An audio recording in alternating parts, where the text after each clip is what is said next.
So hello everyone, so finally आपका JEE main 25 का admit card release होने के बाद उसमें आपको सेल्फ डिक्लेरेशन फॉर्म कैसे फिल करना है, जो नॉन आधार डिक्लेरेशन है उसको कैसे फिल करना है, किसको लेके जाना है वो कैरी आउट कर, ताकि वहां पे आपका एग्जाम में रिजेक्शन ना हो और वहां पे आपको एग्जाम देने दिया जाए। ठीक है, तो वीडियो को लास्ट तक देखिए, सारा कुछ डिटेल में बताएंगे। और जिनको भी एडमिट कार्ड डाउनलोड करने में दिक्कत हो रहा है मैं उनको बताता हूँ कैसे डाउनलोड करना है। उनको क्या करना है कि ऑफिशियल वेबसाइट पर चले जाइए, या फिर मैंने ग्रुप में ऑलरेडी लिंक शेयर कर दिया है, दूसरे वाले लिंक पे जाइए, मीन्स एग्जामिनेशन सर्विस वाला जो लिंक है वहाँ पे जाने के बाद आपको क्या करना है, अपना डिटेल डालना है। पहले वाले स्टेप में तो चले जाओगे, वहाँ पे एरर नहीं आएगा। दूसरे वाले स्टेप में कैप्चा एरर आएगा। ठीक है, तो कैप्चा एरर आएगा तो 2-3 बार आप ट्राई करो, फिर ओपन हो जाएगा। मतलब 3-4 बार ट्राई करो तो ओपन हो जाए, कोई दिक्कत नहीं है, क्योंकि मैंने बहुत सारे लोग का ओपन किया था। ठीक है, लाइव में ही।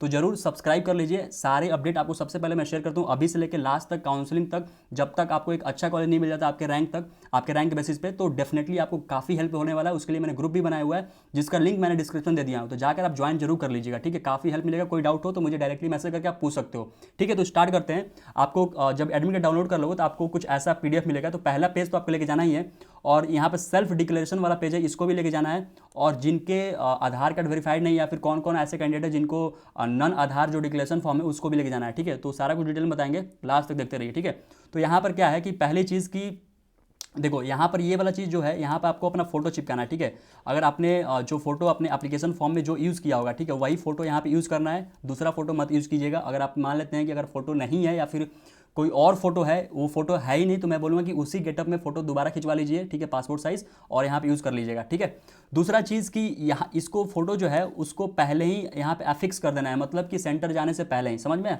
यहाँ पर क्या करना है आपको, candidate left hand thumb impression to be affixed before reaching the centre.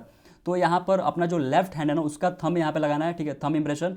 ठीक है, और इसको बहुत सारे लोग डाउट होता है कि भैया वर्टिकल में रखे या फिर हॉरिजॉन्टल में रखे, तो आप किसी में भी कर सकते हो, कोई दिक्कत वाली बात नहीं। बट मैं बोलूँगा कि इसमें हॉरिजॉन्टल ज़्यादा स्पेस दिया है, तो आप हॉरिजॉन्टल में रखो, ज़्यादा सही रहेगा। ठीक है, और यहाँ पर आपको अपना सिग्नेचर करना है। तो सिग्नेचर मैं बोलूँगा कि अभी नहीं करना है। यहाँ पे लिखा है clearly, candidate signature to be signed on the day of examination in presence of invigilator only.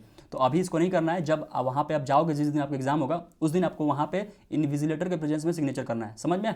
अब यहाँ पर एक और चीज़ मेंशन है कि जो candidate, those candidate who did not register through Aadhaar or authentication through non Aadhaar option, तो उनको क्या करना है, 1 घंटा पहले जाना है, ताकि उनका बायोमेट्रिक ले लिया जाए। ठीक है, अब यहाँ पर हम लोग बात करते हैं कि इंपॉर्टेंट इंस्ट्रक्शन क्या है, जिसमें ऑलरेडी मैंने बता दिया है, मैंने एक वीडियो बना के बता दिया है कौन कौन से डॉक्यूमेंट आपको लेके जाना है, ड्रेस कोड क्या फॉलो करना है। तो वीडियो का लिंक जो है मैं डिस्क्रिप्शन में लगा दूंगा, जाकर वहाँ से आप देख लीजिएगा। ठीक है, कौन कौन से डॉक्यूमेंट लेके जाने हैं, या फिर कौन कौन से आपको सारा कुछ आईडी वगैरह कैसे, सारा आईडी कौन कौन सा यूज़ करना है वहाँ पे, क्या क्या चीज़ें आपको कैरी करना है, सारा कुछ मैंने बताया है डिटेल में, डॉक्यूमेंट प्लस ड्रेस कोड। तो जरूर वीडियो देख लीजिएगा। वैसे यहाँ पे मैं बताता हूँ क्या क्या चीज़ें मेंशन है। यहाँ पे आप जो पर्सनल ट्रांसपेरेंट वाटर बॉटल वो लेके जाइएगा, और ट्रांसपेरेंट बॉल पेन लेके जाइएगा। ठीक है, और एडमिट कार्ड जो आप डाउनलोड कराओगे A4 साइज़ में लेके जाना है, और वो भी कलर लेके जाइएगा। ठीक है, कलर, क्योंकि वहाँ पे क्या होता है ना कि एडमिट कार्ड पे बारकोड होता है, उसी को स्कैन करके आपको सिस्टम नंबर अलॉट होता है, समझ में आया?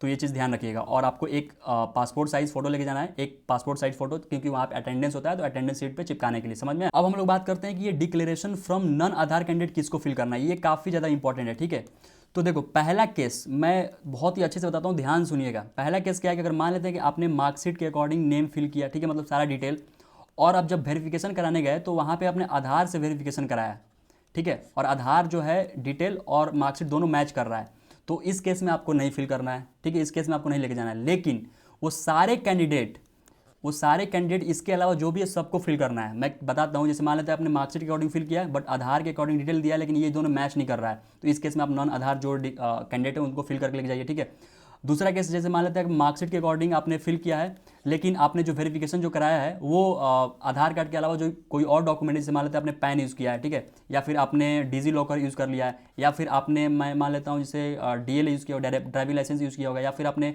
पासपोर्ट यूज़ कर लिया होगा, तो इस केस में, या फिर बहुत सारे ऐसे कैंडिडेट जो फादर का पैन कार्ड यूज़ किए थे, ठीक है, फादर का पैन कार्ड यूज़ किया हो, तो उस केस में आपको ये डिक्लेरेशन फॉर्म फिल करके लेके जाना है, समझ में।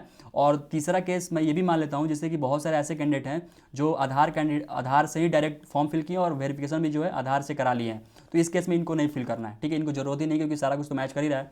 चौथा केस मैं मान लेता हूँ कि आपने मार्कशीट के अकॉर्डिंग फिल किया है, ठीक है, और आपने आधार जैसे मान लेते हैं आधार से वेरिफिकेशन कराया है, ठीक है, लेकिन वो मैच नहीं कर रहा, वैसे ऑलरेडी मैंने कवर कर दिया। अगर मैच नहीं कर रहा है तो ऑफकोर्स इसको फिल करना है, समझ में आया। चाहे आपने आधार से वेरिफिकेशन कराया भी है तो भी अगर आपका डिटेल मैच नहीं कर रहा है आधार और मार्कशीट, तो उस केस में भी आप इसको लेके जाइए, समझ में आया। तो ये सारा कुछ केसेस मैंने कवर कर दिया। अब इसमें क्या क्या फिल करना है मैं बताता हूँ। यहाँ पे अपना नेम फिल कर दीजिएगा, ठीक है। नेम ब्लैक पेन या फिर ब्लू पेन कोई भी यूज़ कर सकते हैं, कैपिटल लेटर स्मॉल लेटर कोई दिक्कत वाली बात नहीं है। यहाँ पे अपना फादर्स नेम मेंशन कर दीजिएगा, ठीक है।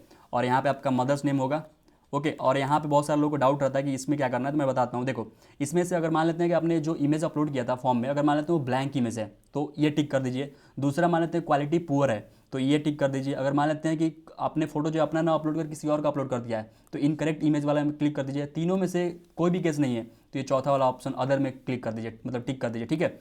अब यहाँ पर एप्लीकेशन आईडी जो आपका एप्लीकेशन नंबर है जेई मेन का वो आप फिल कर दीजिए, ठीक है। और रोल नंबर जो आपके मेंशन होगा आपके एडमिट कार्ड पे वो फिल कर दीजिएगा।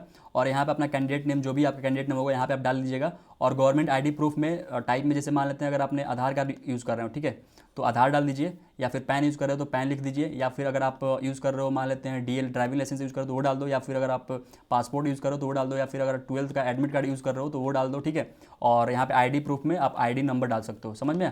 और डेट में जो जिस दिन आपका एग्ज़ाम होगा, जिस दिन अगर आपका 22 को एग्जाम है तो वो वाला डेट यहाँ मेंशन करिएगा। शिफ्ट जो होगा मान लेते 3 से 6 अगर आपका शिफ्ट है, या फिर 9 से 12 है तो वो वाला शिफ्ट मेंशन कर दीजिएगा यहाँ पर, ठीक है। तो आई होप आपको सारा चीज़ समझ में आ गया होगा। और यहाँ पर आपका अपना सिग्नेचर मेंशन कर दीजिएगा, ठीक है। तो यहाँ पे आप सिग्नेचर मेंशन कर दीजिएगा। और ये वाला जो सारा डिटेल है ये आपको फिल नहीं करना है, ये जो है एनटीए ऑफिशियल जो वहाँ पे होंगे वो सारा कुछ फिल करेंगे।